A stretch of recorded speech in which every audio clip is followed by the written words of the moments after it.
Have you ever heard of a place where crowds cheered as men were burned alive into human torches? That place was the Roman arena. Good evening. Welcome to Midnight History. At dawn, the amphitheater is already awake. Pale light brushes the upper arches. Yesterday's blood still clings to the sand, like a memory that refuses to dry. Under the stands, vendors whisper their prices: olives, watered wine, sweet dates, while somewhere in the tunnels a sword rings against a shield, a sound too sharp to be rehearsal. Far below, a heavy grate shudders, a caged lion snarls. The hum of a crowd gathers, folds onto itself, and grows. Rome perfected many arts: engineering, law, conquest. But there was one craft it learned to wield better than any civilization before or since: turning death into obedience. The Roman arena was not a sport. It was a stage where politics wore the mask of entertainment and cruelty pretended to be culture. Tonight, we step into that shadow. These are the arena spectacles that went too far even for Rome: what they were, why they existed, and how an empire taught millions to cheer while people burned. The earliest Roman gladiatorial combats did not begin under marble arches or imperial trumpets. They began with obligation munera, duties owed to the dead. In the 3rd century BC, elite families honored fathers not only with statues and prayers, but with blood. Slaves or captives fought at funerals, a ritual descended from older Mediterranean customs, where victims were slain at graves to appease restless spirits. Over time, random killing shifted into combat between chosen men, still grim, but more controlled. Rome absorbed and rebranded what it touched. The Samnites and other enemies had their own war customs. Romans recast those into gladiator types: the Samnite with heavy shield, the Thraex with curved blade, the Gaul with broad sword. Watching them bleed meant watching Rome's conquests reenacted, round after round, until the lesson was learned. Rome defeats its enemies on the battlefield and on the sand.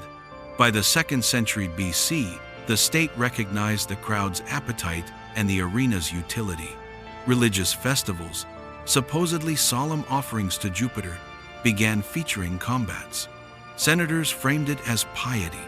The people recognized it as politics. As wooden stands gave way to permanent amphitheaters, grief privatized, became violence nationalized. The games no longer belonged to families, they belonged to the Republic, and later to emperors. Each drop of blood whispered the same message: Rome commands men, beasts, and even the meaning of dying. The roar of the crowd was not always for men.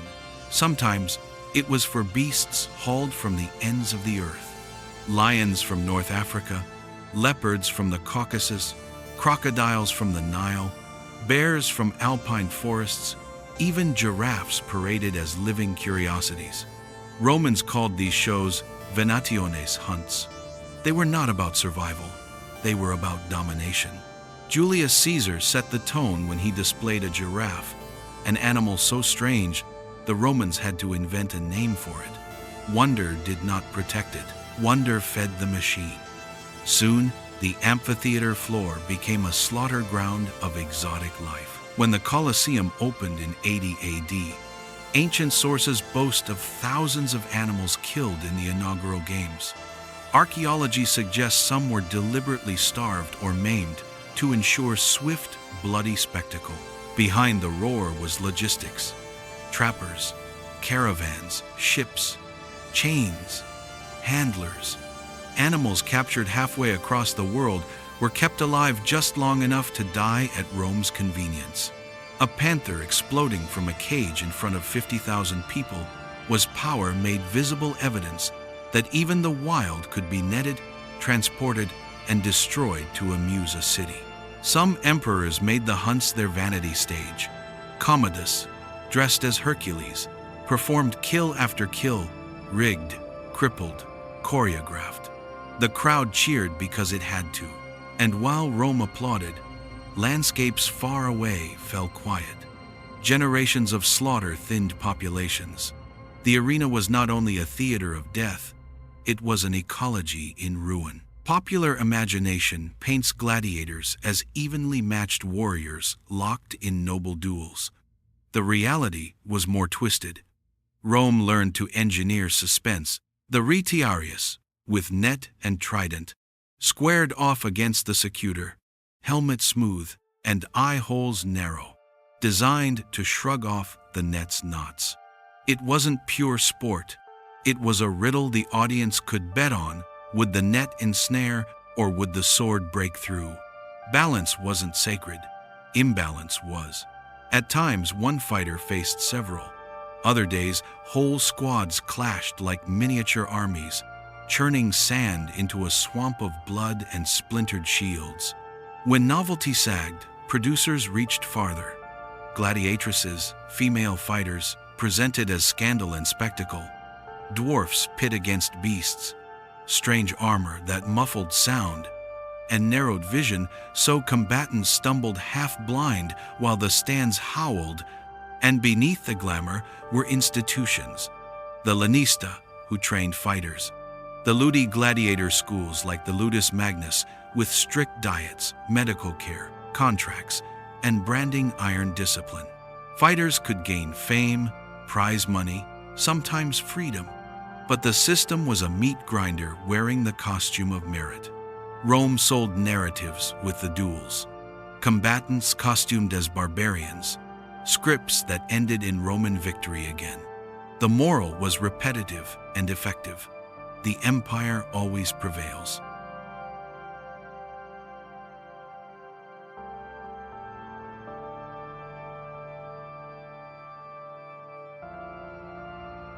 Myths as execution. Traitors thrown to lions, the punishment matched the crime. The lesson was simple: defy Rome and die publicly. Sometimes cruelty wore myth as a costume. Prisoners were forced to play doomed heroes. Orpheus, whose music charmed beasts, was mauled mid-song. Prometheus, chained while vultures circled. By midday, when the crowd grew restless, the arena changed masks. Combat gave way to theater with death at center stage. Damnatio ad bestias, condemnation to the beasts. This was not justice. It was stagecraft. Criminals, deserters, rebels, prisoners of war became unwilling actors in morality plays written in real blood. Thieves torn by wolves. Arsonists burned alive. Daedalus hoisted on crude wings, briefly flying before the drop. In the most grotesque turns, the myth of Pasiphae was staged with mechanical obscenity. Culture became a grindstone. Beauty was retooled into mockery. The spectacle widened. Crucifixions staged in the arena while vendors hawked wine. Tunica molesta, pitch-soaked shirts set alight to create living torches writhing against the night. As one Christian writer would say with acid in his pen, Rome lit the evening with men. Executions were not only punishment, they were propaganda carved into living flesh. A warning's effectiveness is measured by the size of the audience. Rome's imagination did not stop with sand and swords. Emperors demanded oceans inside the city. Naumachii mock naval battles called for basins dug or lakes drained, aqueducts rerouted, ships armed, and thousands of condemned men forced aboard to fight and die as floating scenery. Julius Caesar staged one. Augustus built a larger basin. Claudius drained a lake. Archers loosed volleys. Rams shattered hulls. Catapults hurled stones, and the water itself turned into a red mirror. The chilling salute, "Those who are about to die salute you," echoed over waters that had no business being there. Engineering bowed to spectacle. The city watched nature repurposed as a killing tool. Even the Colosseum, later retrofitted with hypogeum tunnels and elevators, teased smaller water shows by flooding and draining sections. Cruelty became engineering. Engineering became cruelty. Beneath the arena floor sprawled the hypogeum. Corridors, cages, lifts, trapdoors. A hidden city of pulleys and slaves. A handler could raise a leopard through a hatch directly into a fighter's blind spot. A wall of scenery could roll forward to transform the set from forest to palace between screams. Above, sailors from the Imperial fleet worked the velarium, the massive awning that shaded the audience. Yet another reminder that empire could command shade and wind along with blood. Producers, editors, coordinated themes, costumes, musicians, exotic plants, and painted backdrops. The arena borrowed the language of theater so that death could look like art. That was the trick. You do not have to defend cruelty if you can teach people to applaud it. The arena was a mirror, and emperors gazed into it until it reflected their desires. Caligula ran out of animals and filled the stage with spectators dragged from the stands. Those who came for blood became blood.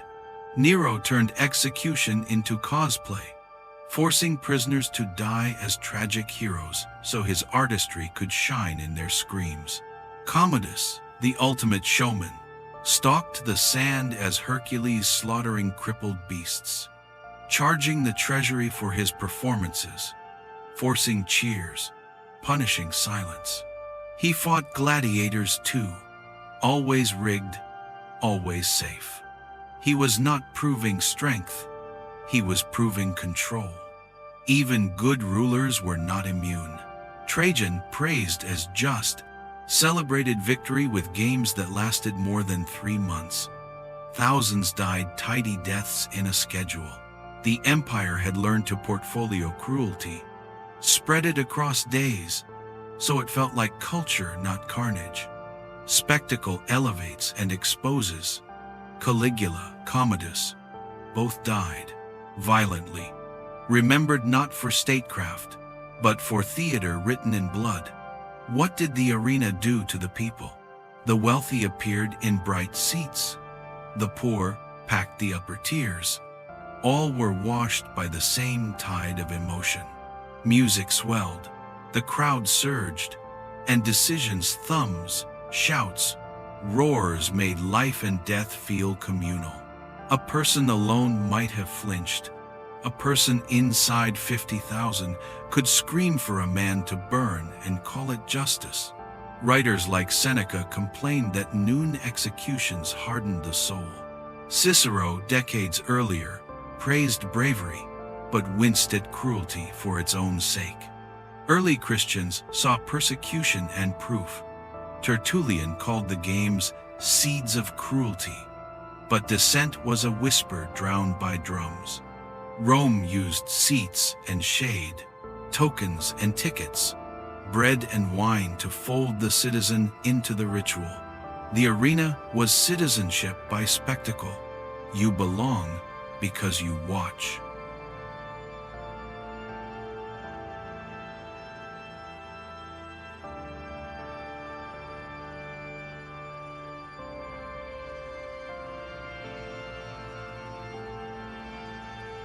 Spectacle devoured fortunes. Cities and emperors bankrupted themselves trying to outdo predecessors.